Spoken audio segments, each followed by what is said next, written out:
Okay, so this is the perforated, reusable, sterilizable edentulous tray. Not a dentate tray, it's an edentulous tray.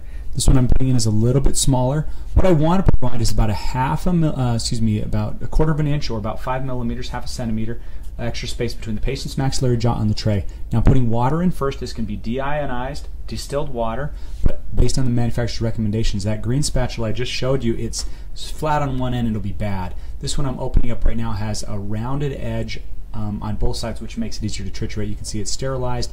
Okay, in the bowl behind us, what I have here, 3 scoops of powder set aside previously so I could put the water in first, and then I'll be able to drop that powder in and begin to manipulate. Okay, so what I'm going to do is I'm going to use alginate here, not alginate substitute. Alginate substitute is used, but alginate is more widely used. Alginate impressions used at this time are most commonly irreversible hydrocolloids, which change when mixed with water to form a wet, Play-Doh-like material called a sol, to a solid, rubbery material called a gel. As for the one-sentence science, the sol will flow to capture the edentulous ridges anatomy, and then after about 2 to 5 minutes from hand mixing in the water, the alginate's high molecular weight copolymer of anhydro beta delta manuronic acid, basically the stretch copolymer, and anhydro beta delta glucuronic acid, the stability copolymer, will fuse with calcium salts to make the rubbery gel impression. Okay, so now here's what we're going to do. In small amounts, we're going to fill the tray with firm pressure to displace and ensure a good lock-in. We'll wipe the alginate, in some cases, into the palate. In edentulous cases, dentate cases, you'd wipe a little bit onto the occlusal surface of the teeth.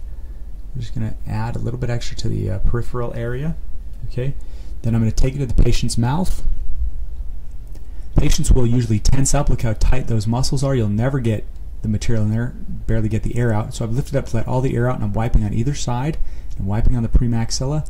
Now I'm smearing it. Okay. So I have the best chance of wetting the entire surface. Open wide, that displaces the coronoid process forward.